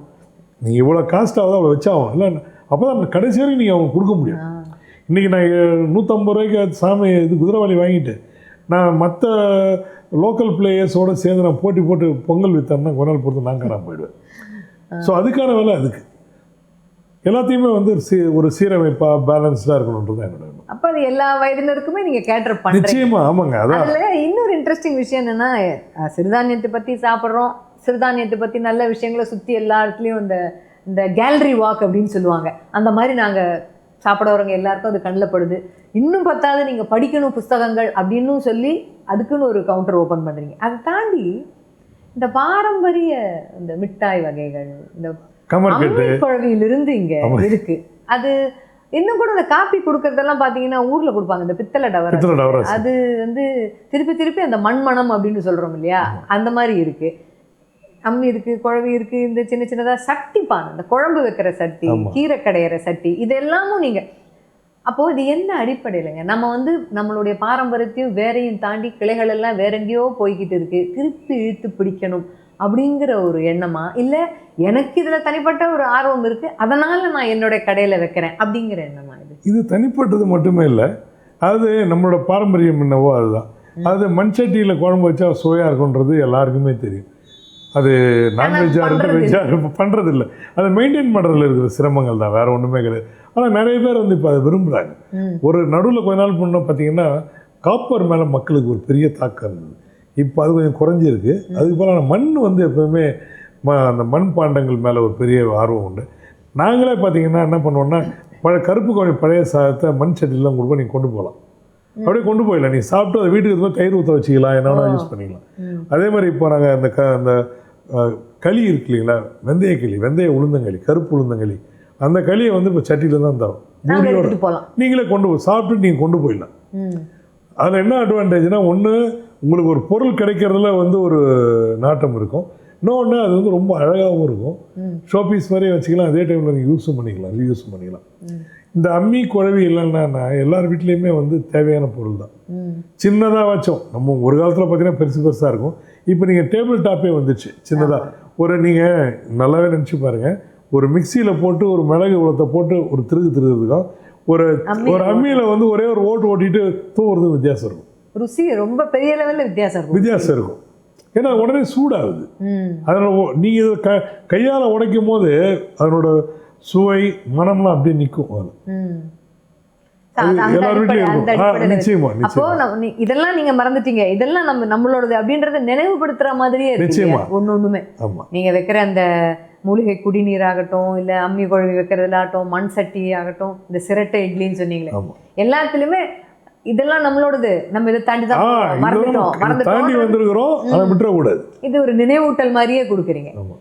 இந்த 99 கிலோமீட்டர் காஃபி வந்து எதுக்கு ஃபேமஸ்? அதாவது நான் என்ன கேட்குறேன்னா, பாரம்பரிய உணவு அதுக்காக ஃபேமஸா, இல்லை பெரிய பெரிய ஆளுமைகளெல்லாம் வந்து இங்கே சாப்பிட்றாங்க? இப்போ எல்லா ஹோட்டலுக்கும் அப்படி வர மாட்டாங்க. இப்போ திடீர்னு பார்க்குறோம், இந்த ஹோட்டலுக்கு நாங்கள் போயிட்டு வந்து நிறைய பேர் போஸ்டே போடுறாங்க, நாங்கள் இங்கே இந்த தேசிய நெடுஞ்சாலையில் பயணம் பண்ணும்பொழுது ஒரு இறங்கி இந்த பாரம்பரிய உணவகத்தில் சாப்பிட்டோம், எல்லாமே நல்லா இருக்குன்னு அவங்கவுங்களும் அதை பற்றின பதிவு போடுறாங்க. சமுதாயத்தில் நன்கு அறியப்பட்ட ஆளுமைகள் வராங்க அப்படிங்கிறதுனால இந்த 99 கிலோமீட்டர் வந்து ஃபேமஸாக, அல்லது பிஸ்னஸில் நல்ல லாபம் வருது அதனால் இது ஃபேமஸாக? லாபம் வந்து பார்க்க போனால் எங்களுக்கு வந்து கொஞ்சம் குறைவான லாபம். இதே வந்து சாதாரண உணவு நடத்தினா இதை விட நிறைய லாபம் பார்க்கலாம். லாபம் வந்து ரெண்டாவது, அதாவது money is always a by product. நேர்மையும் ஒரு சிறப்பான உணவும் நம்ம கொடுத்தோம்னா தானாக வரும் பணம். பணம் வராமலாம் இருக்காது. நான் நஷ்டத்துக்கெலாம் வியாபாரம் பண்ணுறேன்னு சொல்லவே மாட்டேன், அதில் வந்து ரொம்ப தெளிவாக இருப்போம். நீங்கள் கேட்டது மாதிரி நிறைய பிரபலங்கள்லாம் வர்றது வந்து, பிரபலங்கள் வர்றது நமக்கு அங்கீகாரம். அவங்களும் வந்து எல்லாத்தையும் நீங்கள் பார்த்தீங்கன்னா பெரிய பெரிய பிரபலங்கள்லாம் இயற்கை உணவு விரும்புகிறாங்க, ஆர்கானிக் ஃபார்மிங்கை விரும்புகிறாங்க. நிறைய நம்மளோட கடை திறந்துச்சுலாம் பார்த்தீங்கன்னா வெற்றிமாறன் சாராக இருப்பார், பிரபு சாலமன் சாராக இருப்பார், அப்புறம் வந்து நிறைய சமுத்திரகனி சார், இந்த மாதிரி நிறைய பேர் வந்துருப்பாங்க, பவாச்சலதுரான எல்லாமே பெரிய பெரிய ஆளுமைகளாக தான் இருப்பாங்க.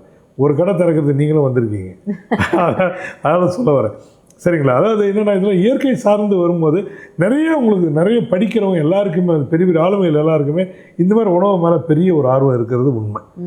அவங்க வந்து எங்கேயும் இல்லைன்னும் போது என்ன பண்ணுறாங்க, நம்மக்கிட்ட வந்து ஓகே இவங்க பண்ணுறாங்களா, இவங்களை சிறப்பிப்பன்னு வராங்க.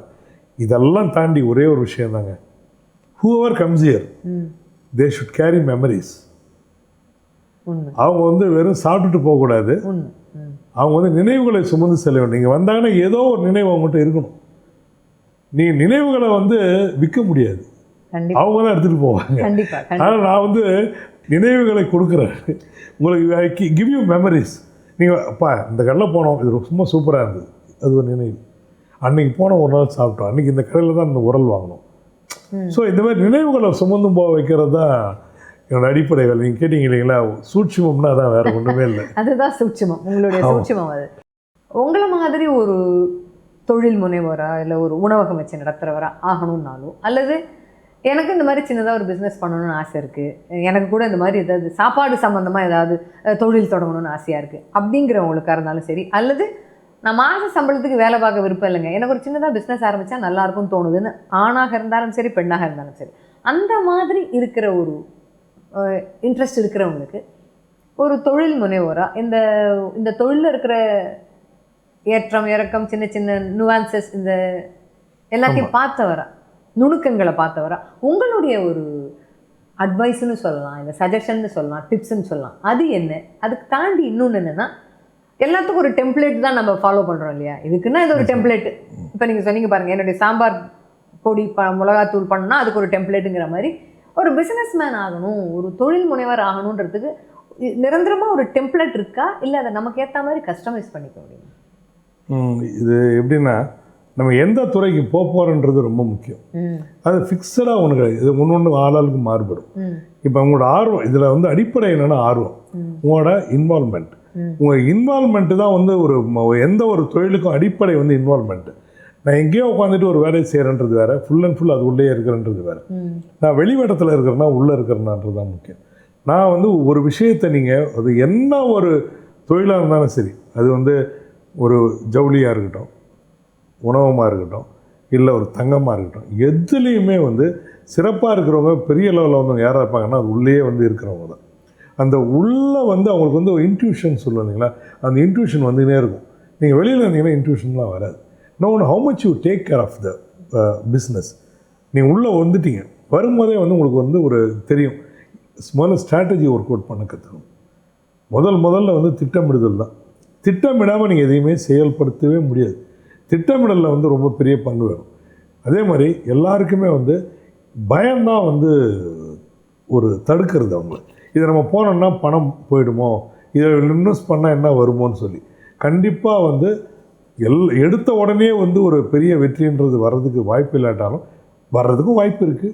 அப்படி வராட்டாலும் நீங்கள் சிறப்பாக செயல்பட்டீங்கன்னா அதே விஷயம் வந்து உங்களுக்காக தன்னை மாற்றிக்கும். இப்போ நாங்களாம் வந்து ஒரு சில விஷயத்தை செய்வோம், ஒரு பொருளை புதுசாக இன்ட்ரடியூஸ் பண்ணுவோம், வெயிட் பண்ணுவோம், செட் ஆகலைன்னா தான் மட்டும்தான் அதை ஆர்டர் பண்ணுவோம், இல்லையா அதை எப்படி ஃபைன் டியூன் பண்ணுறதுன்னு பண்ணுவோம். ஸோ இந்த மாதிரி ஒரு சில வேலையை நீங்கள் செஞ்சே ஆகணும். அதே மாதிரி ஒரு வேலை செய்கிற நாங்கள் வந்து நிறைய இடத்துல போய் கிளாஸ் எடுக்க போவேன். அங்கெல்லாம் பார்த்தீங்கன்னா பிஸ்னஸ் ஸ்கூல்ஸ், இது நம்ம எம்பிஏ கிளாஸஸ் போயிருக்கேன். அது இல்லாமல் தமிழர் பரிந்துரை வணிகத்திலாம் போய் பேசுறது. இப்போ அங்கெல்லாம் சொல்கிற ஒரே விஷயம், நான் நிறைய இடத்துல சொல்கிறது, நீங்கள் வேலைக்கு போகாதீங்க, வேலை கொடுக்குற ஆளாக மாறுங்க. இதுதான் ரொம்ப முக்கியம். Don't be an employee, be an employer. ஒரு 4 பேர் நீங்கள் வேலை கொடுத்துட்டீங்கன்னா யூ பிகம் ஆந்திரப்ரனர். நீங்கள் அந்த ஒரு வேலைக்கு வரணும்னா உங்களை நீங்கள் வந்து முதல்ல வேலைக்கு போகிற மனப்பான்மையிலேருந்து வேலை கொடுக்குற ஒரு ஆளாக நீங்கள் மாற்றணும். அதுக்கு வந்து நீங்கள் இதில் வந்து பெரிய விஷயங்கள் ஒன்றுமே கிடையாதுங்க. நான் வந்து ஒரு தனி ஆளாக இருக்கிறேன். நான் வந்து முதல்ல இந்த கடை 7 பேரோட ஆரம்பிக்கிறேன். நான் இந்திய விமானப்படையில் கையெழுத்து போட்டு சம்பளம் வாங்கியிருந்தாள். அதுக்கப்புறம் ஒரு சின்னதாக ஒரு டிஸ்ட்ரிபியூஷன் ஆரம்பிக்கிறேன். ஆரம்பிக்கும் போது அதில் கொஞ்சம் பேருக்கு வேலை கொடுக்குறேன், நானும் அதுலேருந்து ஒரு செழிப்பாக வரேன். இவ்வளோதான். இதே வந்து ஒரு அடுத்த லெவல் அப்படின்னும் போது அதில் வந்து நான் என்ன பண்ணுறேன், கொஞ்சம் பெருசாக யோசிக்கிறேன். எப்போவுமே இந்த அப்ஸ்கேலிங் இருக்கு இல்லைங்களா, அது வந்து ஒரு ரொம்ப ரொம்ப முக்கியம். யாராக இருந்தாலும் சரி, நான் ஒரே கடையோடு நிப்பாட்டிருக்கலாம், ஆனால் எனக்கு சப்போர்ட் கிடைக்கும் போது என்ன பண்ணுறேன், அதை எப்படி என்லார்ஜ் பண்ணுறதுன்னு நினைக்கிறேன். இதெல்லாம் வந்து கூட வந்துடும், உங்களுக்கு தானாக வரும். அது எப்போ வரும்னா, அதில் வந்து உங்களுக்கு எதில் வந்து உங்களுக்கு வந்து ஒரு அங்கீகாரம் கிடைக்குதோ, பணம் கிடைக்குதோ, ஒரு புகழ் கிடைக்குதோ, ஒரு நல்ல ஒரு மரியாதை சம்பாதிக்கிற கீர்த்தியும் புகழ்ச்சியும் கிடைக்குதோ, அப்போ உங்களுக்கு வந்து கண்டிப்பாக இதெல்லாம் தானாக வளர ஆரம்பிச்சிடும். இப்போ என்னோட எண்ணம் என்னென்னா, ஒரு ஸ்டேஜுக்கு அப்புறம் you alone you cannot grow. நீங்கள் வந்து சேர்ந்தே வளரணும். அப்படின்னு என்ன பண்ணணும், கூட இருக்கவங்களுக்கு வேலைவாய்ப்பு தர்றதோ, இல்லை யாரெல்லாம் வந்து நம்மளை மாதிரி ஆசைப்படுறாங்களோ அவங்களுக்கு வந்து ஒரு வழிகாட்டுறதோ, முன்னோடியாகவும் இருக்கிறது ரொம்ப முக்கியம். என்கிட்ட இப்போ கூட திருவண்ணாமலையில் ஒருத்தங்க கேட்டாங்க, ஃப்ரெண்ட்ஸ் கேட்டாங்க, எங்களுக்கு இதே மாதிரி ஒரு கடை ஒன்று பண்ணோன்னாங்க. நான் சொன்னேன், செஞ்சும் கொடுத்தேன். சுவையகம்னு சொல்லி ஒரு கடை ஒன்று நம்ம ஸ்டைலில் பண்ணோன்னாங்க, பண்ணி கொடுத்தேன். கன்சல்டன்சி ஆமாம். கன்சல்டன்சிக்கு எனக்கு வந்து போயிட்டு வர செலவு அது கூட சமயத்தில் தேவையில்லை. அது அவங்க சூழ்நிலையை பொறுத்து. அஃபோர்டபிலிட்டி, நான் அஃபோர்டபிலிட்டி. அஃபோர்டபுளாக இருந்தாங்கன்னா அவங்கள்ட்ட வந்து நம்ம வரோம் அதுக்கான இது வாங்கிக்கலாம். இல்லையா அவங்களே அஃபோர்டபிலிட்டி இல்லையா ஃப்ரீயாக பண்ணலாம். ஏன்னா கடவுளில் வந்து நம்ம நல்லா வச்சுருக்காரு. நம்ம வந்து அந்த அளவு நம்ம கெப்பாசிட்டியில் இருக்கிறோன்றது தான் விஷயம். இப்போ ஒரு நல்ல ஒரு உணவு ஒருத்தர் ஆரம்பிக்க நினைக்கிறார், அவர்கிட்ட வந்து பொருளாதாரமும் கொஞ்சம் இருக்குது, சின்ன சைஸில். இப்போ இதோட மினியேச்சர் மாதிரி ஒன்று பண்ணணுமா, அதுக்கு என்னை கேட்டால் நான் கண்டிப்பாக கைட் பண்ணுவேன். இது வந்து என்னென்னா நிறைய பேர் உருவாக்குறது. இந்த மாதிரி இன்றைக்கி வந்து பார்த்திங்கன்னா உருவாக்குதல் தான் ரொம்ப முக்கியம். இல்லை, நான் சொல்கிறது இதெல்லாம் இந்த பிஸ்னஸ் ஆரம்பிக்கணும்னு ஆசையாக இருக்குது. அது எல்லாத்துலேயுமே அந்த முதல் அடி எடுத்து வைக்கிறதுங்கிறது தயக்கம் இருக்கும். தயக்கம் இருக்கும். அதை தாண்டணும். உங்களுக்கு வந்து யாராவது ஒரு கையை கொடுத்து தூக்கணும்னா கூட நீங்கள் கை நீட்டணும்ல. அது இல்லாட்டா அப்படியே உங்களை தூக்க முடியும் இல்லைங்களா? அதுதான் இப்போ யாராக இருந்தாலும் சரி, என்னை பொறுத்த வரைக்கும் யார் வேணாலும் என்ன தொழில் வேணாலும் செய்யலாம். ஆர்வம், அந்த இன்வால்மெண்ட்டு, இன்ட்ரெஸ்ட் அண்ட் இன்வால்மெண்ட், அது ரெண்டும் வந்து ரொம்ப முக்கியம். அதில் வந்து நான்லாம் வந்து பார்த்திங்கன்னா இப்போச்சும் ஒரு ரிலாக்ஸ்டாக இருக்கிறேன். முதல்லாம் பார்த்திங்கன்னா இப்போ சொன்ன 8 மணி நேரத்துக்கு 4 மணி நேரத்துக்கு வேலை, முதல்ல வந்து 12 மணி நேரம் வேலை செஞ்சுருக்கிறேன். அது அடிப்படையில் வேலை செய்யணும். அப்படி இப்போ வந்து பிள்ளைங்கிட்ட வந்து பொறுப்பை கொடுத்தாச்சுன்னா நம்ம ரிலாக்ஸ் பண்ணிக்கிறோம் according to the age and experience. இப்போ வந்து ஒரு பி ஸ்கூலில் படித்தா கூட இவ்வளவு நுணுக்கங்கள் தெரியுமான்னு தெரியல. நீங்கள் வந்து அந்த அளவுக்கு இத்தனை வருஷமாக இதுலேயே ஊறி ஊறி இவ்வளவு நுணுக்கங்கள் தெரியுது இல்லையா? அப்போ நீங்கள் இவ்வளோ தூரம் இந்த நிலைமைக்கு வந்திருக்கிறதுக்கு காரணம் வந்து அந்த முதல் அடி எப்படி தயக்கமில்லாமல் எடுத்து வச்சிங்களோ அதே எண்ணத்தோட அதே அந்த பாசிட்டிவ் ஆட்டிடியூடு தான் இப்போ வரைக்கும் தொடர்ந்துட்டே இருக்கீங்க இல்லையா? நிச்சயமா. கம் வாட்மே எதாக இருந்தாலும் இது என்னோட இது இப்படித்தான் நான் இருக்கணும்னு முடிவு பண்ணிட்டேன்னா நான் இப்படி தான் போகணும். நிச்சயமா. அதே மாதிரி பார்த்தீங்கன்னா ஒரு சிலருக்குலாம் வாழ்வாதாரம், இப்போ எனக்குலாம் வந்து இதை விட்டா வேற வழி இல்லைன்னு ஒரு கார்னர் பண்ணப்படுற பாருங்க, அப்போ வந்து இந்த மாதிரி இதெல்லாம் வந்துடும், தானாக வந்துடும். உங்களுக்கு அதான் அடிப்படை, வேற வழி கிடையாது. வாழ்வாதாரம் வேற ஆப்ஷன் இல்லை. நான் நல்லா வியாபாரம் பண்ணிட்டு இருக்கிறேன், ஒரே நாளில் வந்து என்னோட பிஸ்னஸ்லாம் மாறுதுன்னும் போது அடுத்து என்னன்னு பார்க்கும்போது எனக்கு இதை விட்டால் வேற வழி இல்லை. சரி, இதை சிறப்பாக செஞ்சு அதை விட பெரிய ஆள் ஆகும். அந்த பாராட்டு பெறணும். வேற முக்கியமானது எதுவுமே கிடையாது. தேவையான ஒரு அளவுக்கு மேலே பணம் யாருக்குமே தேவையில்லை. ஓரளவுக்கு இருந்தால் போதும். அதை தாண்டி வந்து அங்கீகாரம், பாராட்டு, நன்மதிப்பு, கீர்த்தி, இதெல்லாம் சேர்ந்தது தான் வாழ்க்கை. இதுதான் அவசியம். மனோஜ் சாலமன் 99 கிலோமீட்டருடைய உரிமையாளராக நிறைய மாற்றங்கள், அதாவது இவர்கள் வித்தியாசமானவர்கள் மாதிரி இந்த 99 கிலோமீட்டர்னாலே வித்தியாசம்தான். வெளி சாப்பாடு சாப்பிடலாம், பாரம்பரிய உணவை நம்ம சுவைக்கலாம், நல்ல சுற்றி பார்க்கும்போதே நல்ல வாசகங்கள், நம்பிக்கை கொடுக்கக்கூடிய வாசகங்களை நம்ம பார்க்கலாம். பணியாளர்களெல்லாம் வந்து நம்மளில் ஒருத்தராகவே நாம் நினைக்கணும். வாசிப்பு மேலே ஒரு இன்ட்ரெஸ்ட்டை கொண்டு வருது. இந்த மாதிரி நிறைய விஷயங்கள் இருக்குது. இப்போ நம்ம வந்து எல்லாத்தையுமே நமக்காக தெரிஞ்சிடாது. நம்ம நிறைய காலகட்டங்களில் நம்ம பார்க்குறதுலேருந்தும் படித்ததுலேருந்தும் பழகின மக்கள்கிட்டேருந்து நிறைய கற்றுக்கிட்டு இருக்கோம். அப்போ இன்றைக்கி நாம் என்னவா இருக்கோமோ அது பல பேருனுடைய ஒரு பங்களிப்பால் தான் நாம் இன்றைக்கி அப்படி இருக்கோம்.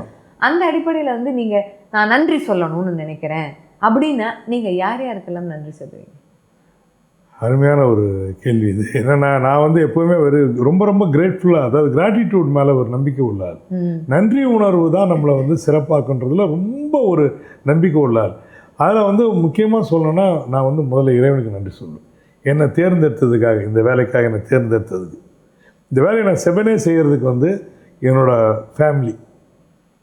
ஃபேமிலினா என்னோடய பிள்ளைகள், மனைவி, என்னோடய அப்பா அம்மா எங்களை வந்து ஒரு தைரியமாக வியாபாரம் பண்ணுறதுக்கு அலோவ் பண்ணதுக்காக. ஏன்னா எங்கள் குடும்பத்தில் எல்லாருமே வியாபாரத்தில் தான் இருக்கணும். 4 பேரும், அப்பா அம்மாலாம் டீச்சர்ஸ்னால நாங்கள் 4 பேரும் பிஸ்னஸில் தான் இருக்கணும். அது அப்பா அம்மாவுக்கு. இதெல்லாம் தாண்டி பார்த்திங்கன்னா என்னோடய நண்பர்கள் முக்கியமாக சொல்லணும்.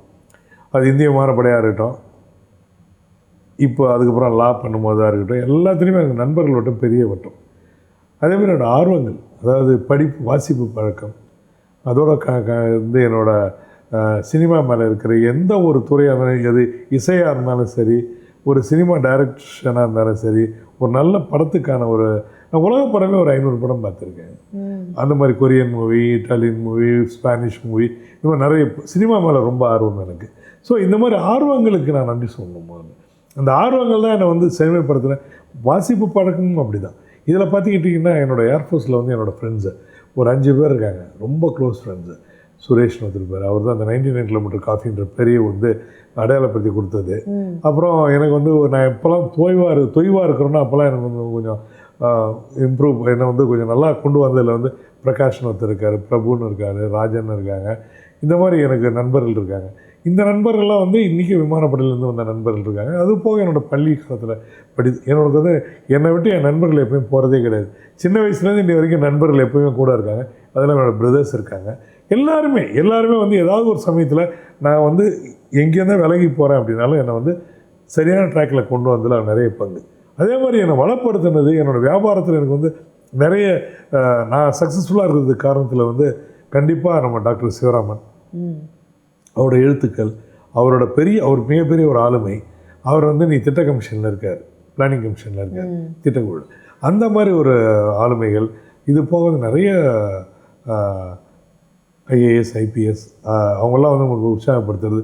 நம்மளாம் ஒரு காலத்தில் வந்து தூரமாக இருந்து பார்த்த தான் வந்து எங்களோட ஏர் மார்ஷல்ஸு, ஃப்ளைட்டில் பைலட்ஸு, தூரமாக இருந்து பார்த்தா அவங்களாம் வந்து ஆச்சரியங்கள் நம்மளுக்கு. அவங்களாம் நம்மளோட இன்றைக்கி நட்பாக இருக்கிறது, அவங்கள ஊக்கப்படுத்துறது, அது விமானப்படையாக இருக்கட்டும், நாம் பழகின மக்களாக இருக்கட்டும், எல்லாருக்கும் என்னோடய நன்றிகள் உண்டு. அதை விட எல்லாத்த விட ரொம்ப ரொம்ப சிறப்பான நன்றி அதுக்கு யாருக்காங்கன்னா, என்னை வந்து அங்கீகாரம் கொடுக்குறாங்கல்ல. அதாவது ஒரு சாதாரண ஒரு நான் நடந்து போயிட்டுருக்கிறேன், இல்லை சைக்கிளில் போகிறேன், பைக்கில் போகிறேன்னா கூட என்னை பார்த்து ரெகனைஸ் பண்ணி வணக்கம் சொல்கிறாங்க பாருங்கள், அவங்களும் நான் ரொம்ப கடமைப்பட்டிருக்கேன். அவங்க கண்டிப்பாக அவங்க கஸ்டமராக இருக்கலாம், இல்லை இருக்கலாம், ஆமாம், வியாபாரத்தில் அவங்களோட கனெக்ட் ஆனவங்களா இருக்கலாம், இருக்கலாம். அவங்க வந்து ஒரு சாதாரண, ஆனால் நம்மளை வந்து மதிக்கிறாங்க, நம்மளை வந்து இவர் 99 ஓடர்னு பார்க்குறாங்க. பார்த்தீங்கன்னா அந்த அங்கீகாரத்தை அவங்க கொடுக்கும்போது இன்னும் சிறப்பு. தெரிஞ்சவங்க இதெல்லாம் வேறு, ஆனால் அவங்கெல்லாம் ஒரு சாதாரண மக்கள், எளிமையான மக்கள் உள்ள தான் சொன்ன மாதிரிங்க. மற்ற உணவுகளை வேலை செய்கிற பிள்ளைங்க கூட நம்மளை பார்த்தா மதிக்கிறாங்கன்றது தான், அதுவும் வந்து ஒரு மகிழ்ச்சி. அவங்களும் நான் ரொம்ப கடமைப்பட்டிருக்கேன். அதுமாதிரி எனக்கு ஒரு ஓட்டத்தில் நிறைய கற்றுப்பேன். சின்ன சின்ன எளிய மக்கள்கிட்ட இருந்து நிறைய கற்றுப்பேன். அவங்களுக்கு ரொம்ப நன்றி உணர்வோடு இருப்பேன் எப்போவுமே. ஒரு சின்னதாக ஒரு ரோட்டில் இருப்பாங்க, வாழைப்பழ கடை வச்சுருப்பாங்க. அந்த வீட்டு குழந்தைங்கள்லாம் சிரிச்சிட்டு விளையாடிட்டு இருக்கும்போது பார்த்தா இந்த சந்தோஷத்தையாக பணக்கார குழந்தைங்கிட்ட இல்லைன்னா தோணும் எனக்கு. அவங்கள பார்க்கும்போது அவங்கள்ட்ட லெசன் எடுத்துப்பேன். It's a lesson to me. அவங்களுக்கு அப்புறம் அவங்களுக்கு கடவுள் மேலே நம்பிக்கை இருக்குது, இல்லை அவன் நன்றி உணர்வு இருக்குல்ல, இந்த நன்றி உணர்வு தான் வந்து அவங்களை சிரிக்க வைக்குது. நன்றி உணர்வு இல்லாதவங்க யாருமே வந்து செழிப்பாக இருக்கவே முடியாது. ஆமாம், இந்த கிராட்டிடியூட் தான் அடிப்படை. நான் என்னோடய நண்பர்கள் எல்லாரும் தொழிலில், இதே தொழிலில் இருக்கிற என்னோடய சைவ உணவாக இருக்கட்டும், அசைவ உணவாக இருக்கட்டும், இதில் இருக்க எல்லாரையுமே நான் நட்பாக தான் நினைப்பேன். எல்லோரும் அந்த அவங்க மேலே வந்து நட்போடு இருப்பேன், அவங்களுக்கு நன்றியோடு இருப்பேன். அவங்க ஏதாவது ஒன்று சொல்லி கொடுத்துருப்பாங்க எனக்கு. இந்த நன்றி உணர்வு தான் எனக்கு செழிப்பாக வச்சுக்கிறது. அதில் முக்கியமாக வந்து இந்த மாதிரி எழுத்து உலகத்தில் இருக்கவங்க, சினிமா உலகத்தில் இருக்கவங்க எல்லாரும் ஒருத்தருமே கொஞ்சம் கொஞ்சமாக செதுக்கி இருக்காங்க. நம்ம ஒரு நிச்சயமாக நம்ம தனியாலே கிடையாது.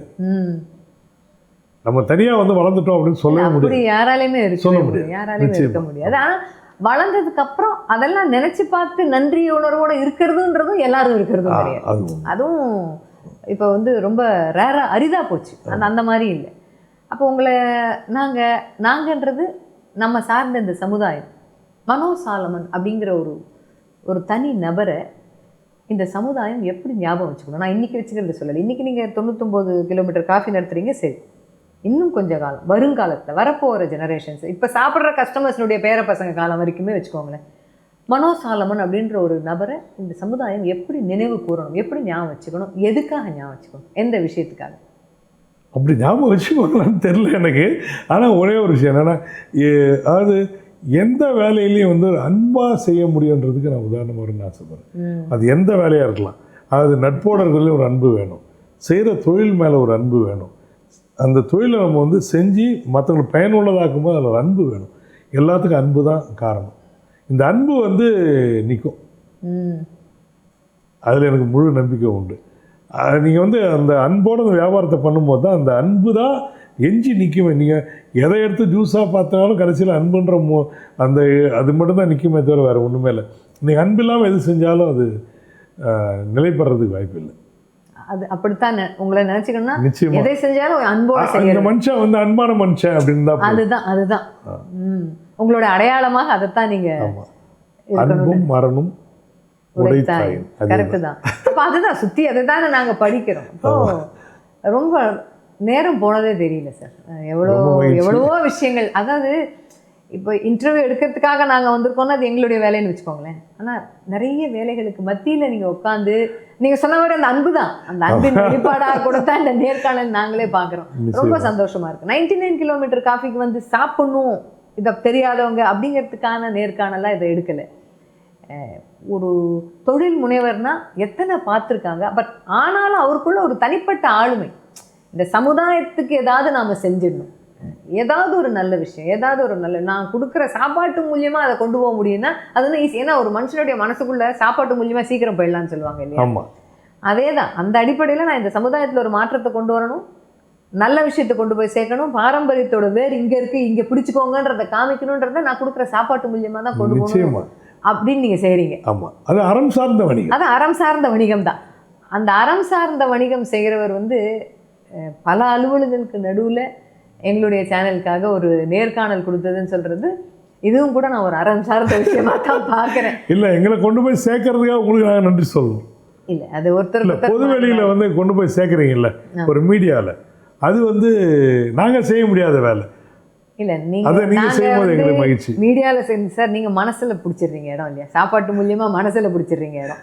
அது எங்களுக்கு ரொம்ப சந்தோஷம். எங்களுக்காக நேரம் ஒதுக்கி நிறைய வேலைகளுக்கு மத்தியில் வந்து ஒரு ஒர்க்கிங் டேயில் நேரம் கொடுத்ததுன்றது ரொம்ப பெரிய விஷயம்.